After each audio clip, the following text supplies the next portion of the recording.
From why people can't awaken from a coma to what would happen if Earth became 5,000 degrees 5 seconds. My name is Darling, and I'm here to answer everyone's burning questions about life. Hello there, I'm Planet Dolan and I'm Here to blow our minds with things that are preposterous and untrue.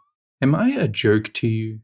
Well... You think you can just show up to Planet Dolan and say whatever you want? Well... You know what you are, darling? Yeah? What? I'll tell you. Go on. I'll tell you exactly what you are, darling, but first I gotta ask you a bunch of stuff. What do those bristles on the side of escalators do? The main function of these bristles is to deflect any trash or debris from sliding into the gap of the escalator, where it would clog up the machinery. There was even a case of a lit cigarette falling in that ignited the grease, causing a fire. They also de-incentivize people from standing all the way on the edge, reducing the risk of damage, or of toes getting caught in the moving track.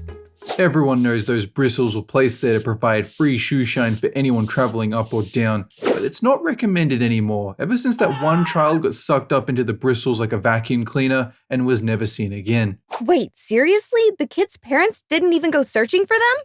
Nah, there was a gentle whisper of good riddance and talk of a private party, but otherwise the child was written off like a tax expense. Well, they sound like really terrible parents. Yeah, they were pretty bad. If freezing damages tissue, how can we freeze human eggs and embryos for birth later? This is because eggs are extremely simple single cells capable of freezing instantaneously. Typically, freezing would cause damage with ice crystals, and in fact, they do damage eggs, where it's expected over a quarter of all frozen eggs won't survive the process. Likewise, it's possible to freeze very small animals and thaw them, but at the moment, the technology does not exist to freeze and thaw anything large without causing immense damage. What are you talking about? I freeze eggs in my fridge all the time. How else do you think we get Arctic chickens and snowbirds? You freeze the eggs, they hatch, and when they're old enough, they'll lay ice cubes. Well, what about human eggs then? Don't be silly. Humans can't lay eggs. Or can they? I am very obviously not a human. Your story checks out. But if I see an egg around here, I'll know it was you. Why do we feel cold when we have a fever? Shouldn't we feel hot if we have a high temperature? Your body is actually trying to warn you that in order to fight the infection, you need to raise your body temperature higher. You'll shiver involuntarily as your muscles expend stored energy to release heat, and you'll feel cold, making you want to find the nearest blanket to wrap yourself inside. You'll know your fever is broken when you suddenly feel hot and sweaty, as that means you're safe to lower your temperature again now that the danger period for infection has passed. If your temperature fluctuates, it means your body is trying to figure out the level of inflammation that the infection is assaulting you with. This is normal. Your body is meant to feel the exact opposite of sensations to protect you. Kind of like when you stub your toe and it feels real pleasurable, but having someone give you a thoughtful gift fills you with extreme rage. That's how we all feel. That is extremely weird. I really think you need to see a doctor. That's rich coming from you. The last time we had a fever, you took me to the ice box to chill out. I mean, yeah, but it worked great. Yeah, for you. Nobody else alive can produce the heat you can. There's something sus going on. Ugh, you're imagining things. Yeah, must be. What prevents people in a coma from waking up? A coma isn't just sleep. It's usually caused by brain damage.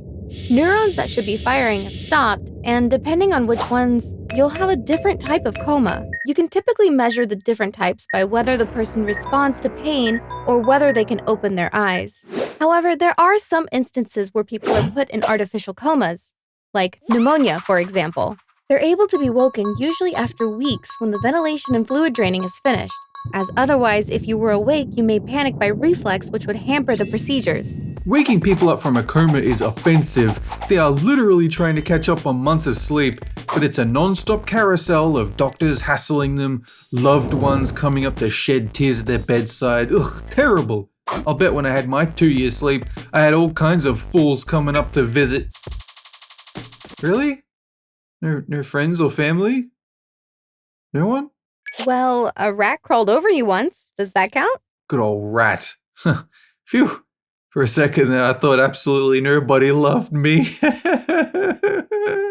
is it that you can easily walk for miles, but standing still for 20 minutes makes you uncomfortable? This is because of your calf muscles that pump blood from your legs to your heart when active. If you sit or stand for long periods of time, aside from the soreness, you'll also pull blood into the veins of your leg, causing eventual blood clots. This is why it's important for you to remain active and not sit at a desk for too long in a day. If you notice your feet are sore, it's because the muscles in your feet have constant pressure from standing still, whereas moving shifts that pressure between the different areas of your foot, making it much easier to bear. The only reason standing still would make you uncomfortable is if you're a restless zoomer who can't relax. Just look at Darling, always bouncing off the walls, can never get her to stand still for more than 10 seconds. Hey, Mr. D, do you want to come hike up that mountain and paraglide off of it with me? No, I really can't express how much I don't want to do that. Huh? Did you say something? Oh, come on, I invented this game. It's called Flaming Motorbike. Let's ride. No, not again. What if Earth became 1,000 degrees for 5 seconds? If this happened, the air itself would feel like silk, and wind would all but stop. To put it into perspective, 1,000 degrees is hotter than the surface of Venus. Anyone on a beach would be incinerated, cars would explode, nuts and bolts would melt, and it's likely buildings and bridges would just collapse. A lot of things would implode because of the massive and sudden increase in pressure. Assuming you don't burn to death, your skin would turn yellow and you'd struggle to breathe, likely losing consciousness. The devastation would be catastrophic and widespread. I agree, this would not be good. Oh, of course you… Wait, what? You agree with me? Are you feeling okay? Let's test out what would happen. To the beach! This is so nice. Oh yeah? Well, if you are indeed the same species as me as you so claim, you'll know that our pale skin doesn't do great in sunlight. Let's see what happens at 5,000 degrees. So, how was that? Hey, Mr. D, do you possibly have any room under that umbrella? Is it actually possible that all snowflakes are unique? It is theoretically possible, but so hilariously improbable that it's unrealistic to expect to ever see this occur. Their patterns would have to arrange in exactly the same way with exactly the same number of molecules with the same impurities throughout. You could perhaps find two that look very similar, but breaking down the components, finding the exact same duplicate would be like rolling a random number out of trillions and trillions and landing on the same number twice in a row. Everyone is raised believing they are a special snowflake, one of a kind, but this is a lie. People are manufactured drones with hardly anything to differentiate them. They're not capable of anything exciting or unexpected. What the… Oh! Mr. D! Mr. D! Where are you? I can't see you!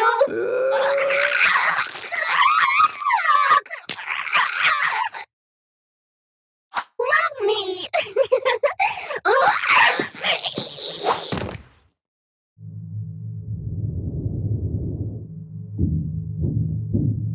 All mine now.